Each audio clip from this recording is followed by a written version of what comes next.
tinokugamuchirai vadikani zvakare musi wechina. Tinotendai nekutikuta, tinotendai nekutora nguva yenyu sepaplatform yenyu. Atisai tingotaura nezvekutenda nezvekunaka kwaMwari. Tinoda kukugamuchirai. Tichingogamuchirawo Sister Doreen naSister Chipo vari pakati pedu. Tinoda kutenda nemukana iwowo. So ndichasiya hangu nguva, ndichapa nguva kuna Doreen kuti atange nekutitaurira zvaanoda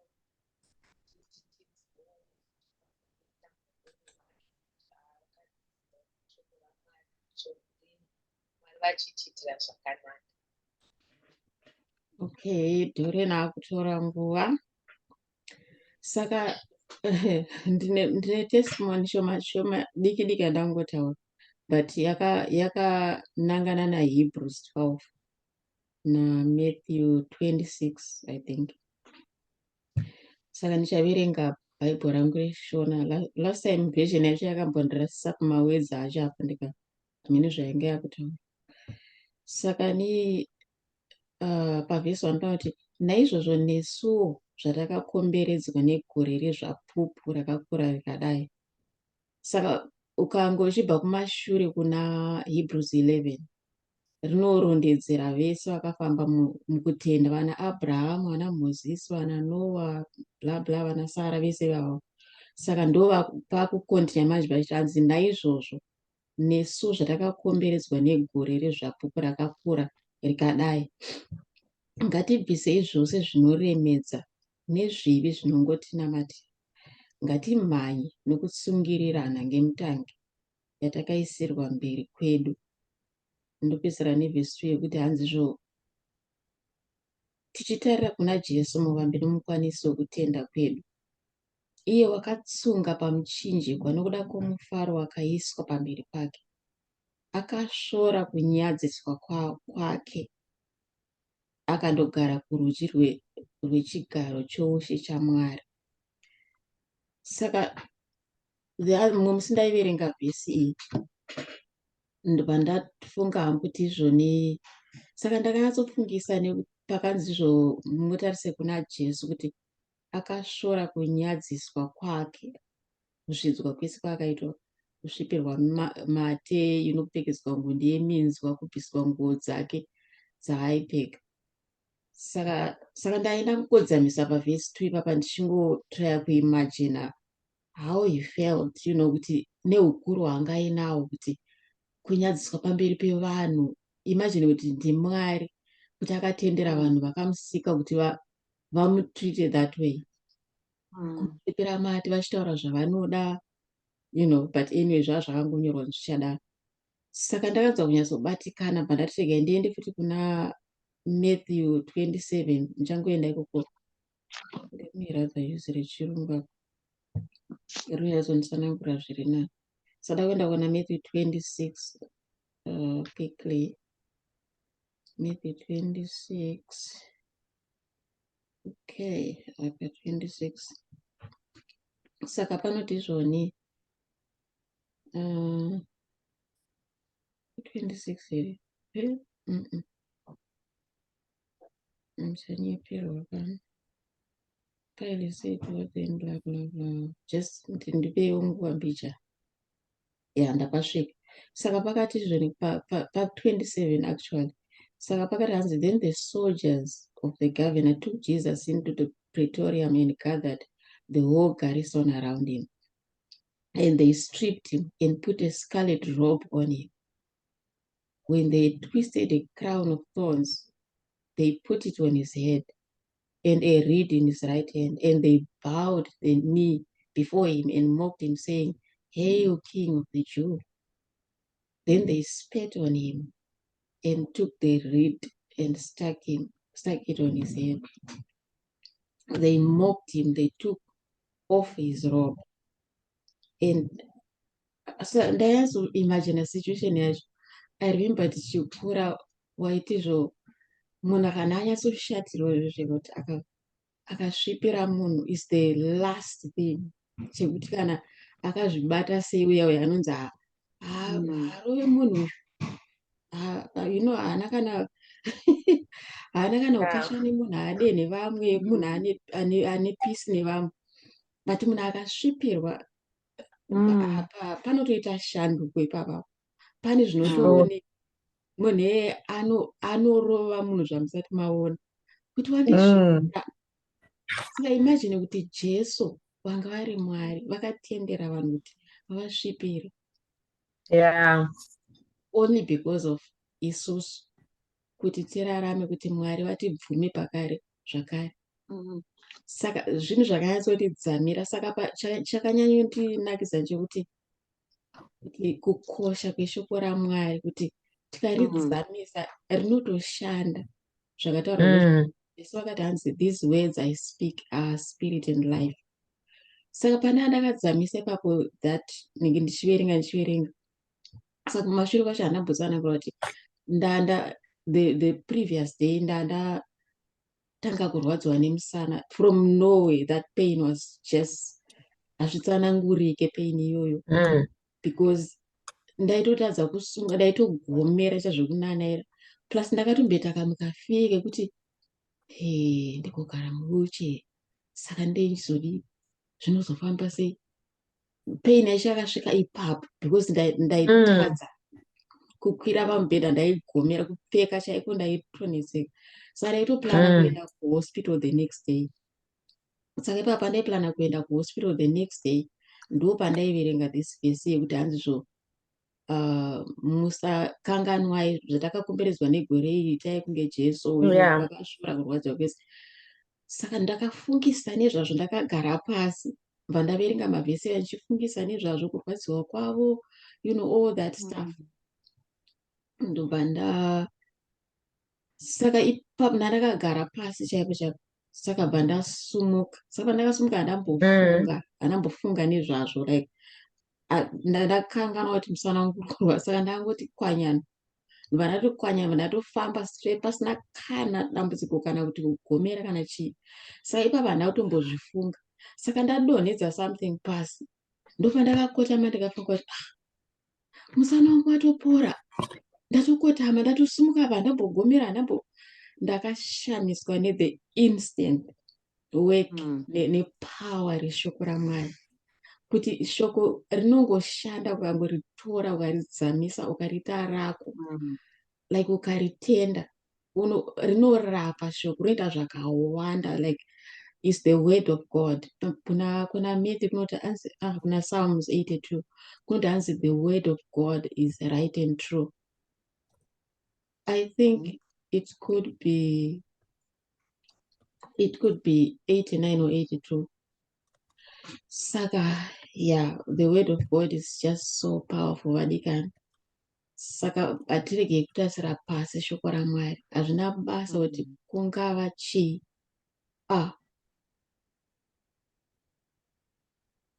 Yeah. Yo. Yeah. Saka pana volume.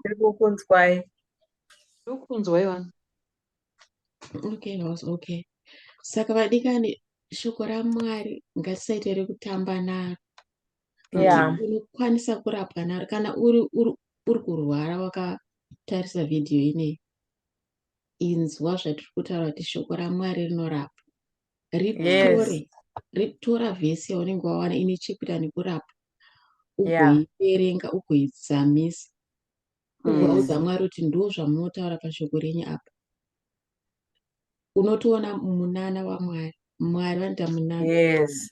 Kurapa sometimes kuri instant, sometimes kuri gradual, like kunotora nguva, mazuva nemazuva. What Mwari ndo vanodecide how kuti vanokurapa sei, but shoko raMwari rine simba.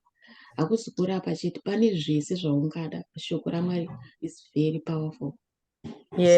So zvishoma shoma zvinoenda kusheya nezvesimba reshoko raMwari. Amen. Takambitana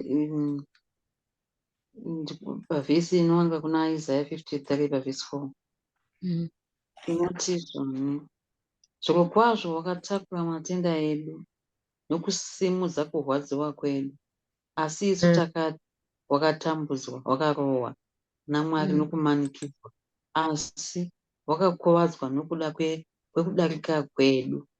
Handimboziva zvanga chitongotaurwa naSidhorini kuti vakanyarara kusvikira vachisvipirwa. Zvakaoma kusvipirwa zvishoma, asi ivo vaiziva kuti ndikusvipirirwa vanhu vangu kuti vaitirwe zvakanaka pakurwadziwa, pakuchema, pakuzvese, kuti nokuti dai vakangovhinyuka kuti vakangoita sezvavataura mumufananidzo wekuti hanzi mumwe munhu nyange asingatauri, nyange asingaiti sei, akasvipirwa anoshatirwa. But ivo havana kushatirwa nokuti vakatoona ndikashatirwa hazvibodi. Ndosaka vakakamba vakanyarara vachisvipirwa vachitukwa nepambiwo vachiita sei, vachingoziva kuti ndoda kupedza basa ravo. Saka takaitirwa nyasha zvishuwa, ukarwadziwa kungoenda kwavari. Vakatakurwa matenda edu, vakatakurwa kurwadziwa kwedu, zvese vakazvitakura vakazvienda nazvo pamuchinjikwa, asi zvakanga zvisiri nyore, zvakanga zvakaoma kuti tive zvatiri zvino izvi. Saka izvi zvakangoti ukangorwadziwa wonamata Mwari totoporeswa. Saka vane basa guru ravakaita zvishuwa, ukazvifungisisa ka unoziva kuti zvakanga zvakaoma, nokuti hakuna mai vaizvigona, hakuna baba vaizvigona, hakuna kana hama yaizvigona, zvaingogonwa naivo vanhu.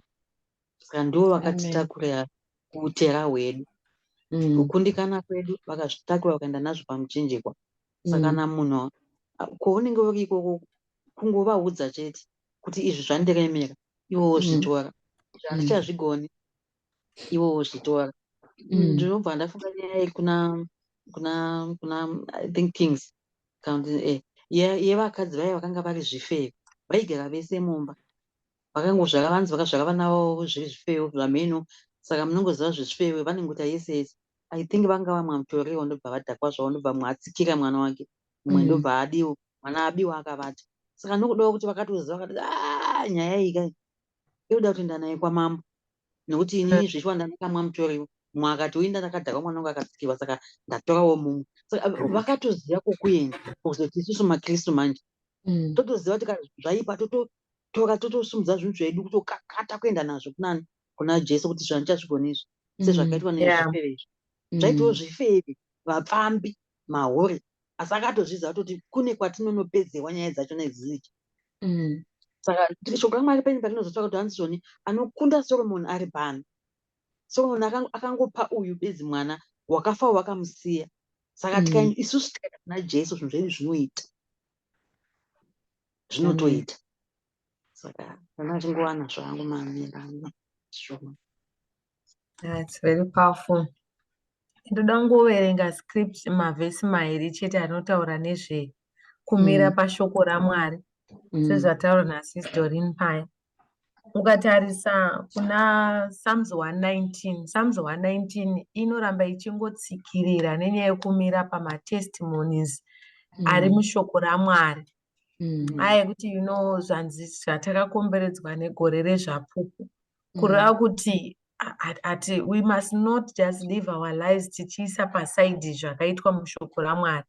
Izvozvo ndo zvinofanirwa zvatinobatirira pazviri. Sezvanzi kana uchirwara, mira nescripture inotaura kuti Jesu murapi, iyoyo woideclare muupenyu hwako zvifambe. Kuna Psalms 119 pana verse 2 inototi, blessed are they that keep his testimonies and that seek him with the whole heart.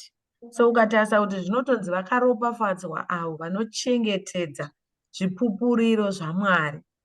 Saka zvinotiitira zvakanaka tikaramba tingomira pakuteerera zvipupuriro zvaMwari nekungomira pazviri.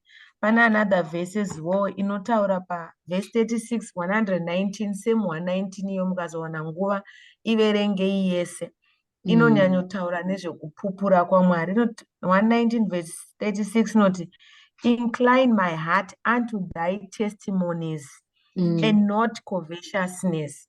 Saka iwo ramba wakangomira pakunaka kwaMwari, kwete hameno zvimwe zvakaipa izvo zvinonzi zvakazodii, but mira pazvipupuriro zvaMwari. Izvozvo ndo zvakakosha. Unozonzwa Bhaibheri rinoti the promises of the Lord are yes and amen. Zvoreva kuti it's only good that the Lord has for us. When he thinks of us, he's just thinking of good and awesomeness and amazing. Saka Mwari wedu vakanaka, vakatendeka. Ngatimirei pashoko ravo, tigare tingopupura nezvaro. Paipe ndakazombofungisa mumwe musi ndikati Mwari pavanoti Joshua paanonzi shoko usasiya shoko, you must always meditate upon this word day and night. Zvinoti even mufungo wako uya ngaungofunga nezveshoko raMwari. Imagine when you start thinking of the word of God. Zvora kuti zvimwe zvezvo, it's not like zvaita kuti faith is not the ignorance of your surrounding circumstances, but you choose to believe the Lord kuti despite the situations I'm in, God is able. Saka paipe Joshua panoti fungisisai neshoko, ndichafungisisa nezveshoko renyu day and night ka. Zvakafanira kuti nyange zvakaoma zvisina kumira mushe, hazvina nzvimbo mumusoro mako.